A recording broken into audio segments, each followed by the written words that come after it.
Hey everybody, today it's time for another presidential political shift. This time we've got 1996 and 2024. This is going to take us from the second term of Bill Clinton through the second term of Trump. As always, we're going to have a map at the end, but first we've got to get a little bit of background information about the two elections. So first, let's go all the way back to 1996. Bill Clinton won re-election to a second term with a substantial 379 electoral votes. He carried 31 states plus D.C., and his national popular vote share was a plurality, 49.2%. The Republican was Bob Dole, and he got 159 electoral votes out of 19 states. His popular vote share was 40.7. In this election, there is a significant third-party candidate. That's going to be Ross Perot. He did less than half as well as he did in his first run. He got no electoral votes, but he did get 8.4% of the popular vote. And then we've got yet another look here at 2024. Donald Trump wins it with 312 electoral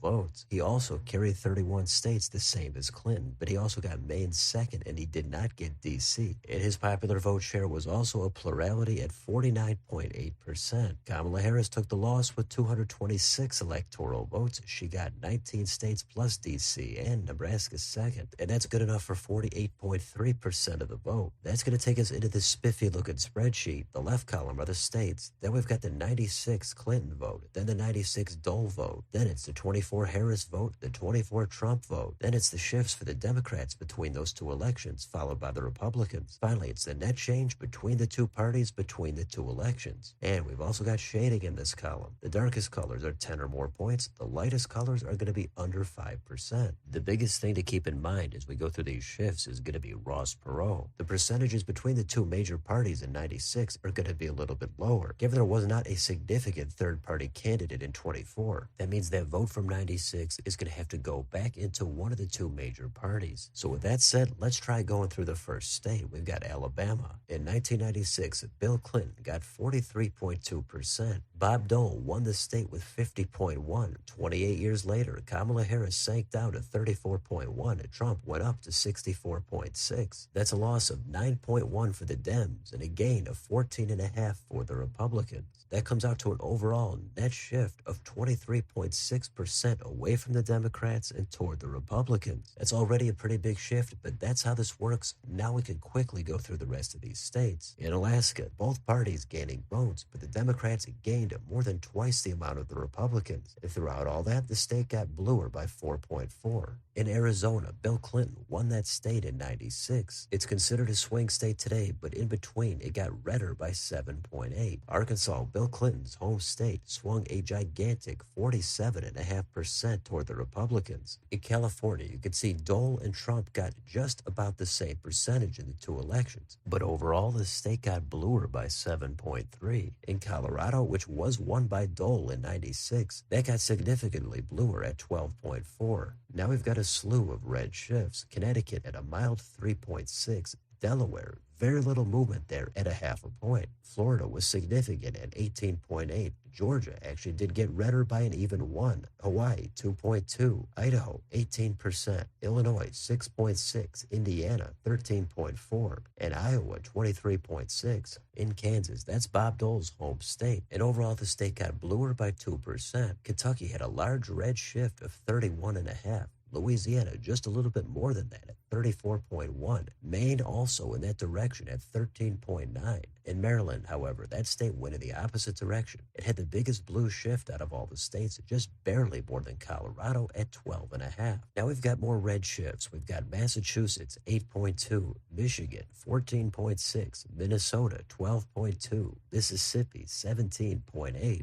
Missouri, 24.7. Montana, 17. Nebraska, 1.9. Nevada, 4.1. New Hampshire, 7. New Jersey, 11.9. New Mexico, 1.3. And New York, 16.4. But then we come to North Carolina, and that state decided to go in the other direction. It got bluer by 1.5. North Dakota, massively redder at 29.7. Ohio, 17.4. And Oklahoma, 26.5. But in Oregon, that blue state got a little bit bluer by 6.2. Now we've got more double-digit red shifts. We've got Pennsylvania at 10.9. Rhode Island, 19.2, South Carolina, 11.8, South Dakota 25.7, Tennessee 32.1, Texas 8.7, and Utah, that state had the smallest shift out of all the states. Both parties gaining almost the exact same amount, but it turns out to just be a 1/10% shift toward the Republicans. Now we've got a few blue shifts. We've got Vermont 9.2, Virginia 7.1, and Washington 5.7. Now we've got the biggest shift out of all the states. It's going to be West Virginia, and that state lurched an astonishing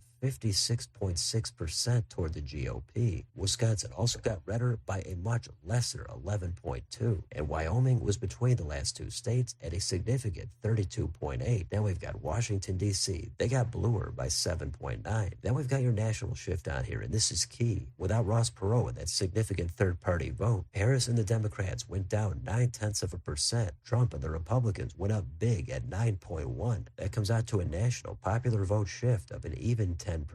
So those are all of the states and all of the shifts. As we do every time, we're going to take all of the data, we're going to put it on a map. If we do that, here's what we've got. And this time we've got similar shading. The darkest colors are 10 or more points. This time, the very lightest colors are going to be under 1%. Those are going to be the tilt margins. It's going to be Utah and Delaware. Georgia came in at an even 1, so they just missed out. So we've got 4 levels of shading, and what are the takeaways from any of these shifts? Well, on a glance, this one massively is in favor of the Republicans. Ton of red states on here, and most of them are double digits in dark red. Now, as I said multiple times, a lot of that is going to be because of the lack of a significant third-party candidate in 24. In 96, you had Ross Perot. He did much less than his first run in 92, but he still got a significant amount of vote. He even cracked 10% in more than 15 different states. There has been debate about Ross Perot's candidacy, more so in 92. Could he have theoretically taken a lot more vote away from the Republicans and given Clinton the election? It's entirely possible, but I guess we're never going to know. Clinton only got a plurality of the vote both times, just like Trump did in 24. But the red shifts here are going to be the main thing to take note of. Clinton was the last Democrat to have some success in most of these southern states. Some exceptions are going to be Florida, Georgia, North Carolina. But after Clinton got out of office, most of these southern states went hard toward the right. Even Texas in this one, which Ross Perot was from. That state usually has movement toward the Dems, but this time it clearly went toward the Republicans. So this looks like a total red wave, but there are going to be some highlights for the Dems on here. They've clearly got the West Coast, but they've also got a few states on the East. They've got North Carolina, Virginia, and they've also got Alaska. They even have a little bit of movement in Kansas, but that's not really all that significant. The most notable state I would think is going to be Colorado. That's a state that went from Republican leaning to Democrats winning overwhelmingly. It's a similar path as Virginia, but Colorado's change has been much more dramatic. Similar in some red states like West Virginia and Arkansas. There's been so much rightward movement there. Democrats pretty much have abandoned those states and they stand in no chance whatsoever. As for the battleground states we know today, again, North Carolina is blue. Georgia is only mildly red, but Arizona got moderately redder. Nevada is also close to that direction, but the real movement is in the Rust Belt. Wisconsin, Michigan, and Pennsylvania. Depending on the state, they were at best considered competitive, but they were also considered blue tilting or leaning up until Trump came on the scene in 2016. Some states have undergone new political identities. Some of them have gone back and forth, but others have just gotten much more darker shades of whichever side they're on. So there's always a lot more you could say about why these states shifted the way that they did. You could talk about specific counties, specific demographics related to each of these candidates. The issues at the time are also going to be a big factor. But if you're just interested in taking a look at how the states moved between 1996 and 2024, this is it. So let me know in the comments. What do you think about any of these shifts? What do you think about Massachusetts, Nebraska, Illinois, or Louisiana? Let me know what you think down below on your way out. Don't forget to like, share, and subscribe. Join if you'd like to help support the channel. Hit the bell for notifications. Thanks for watching.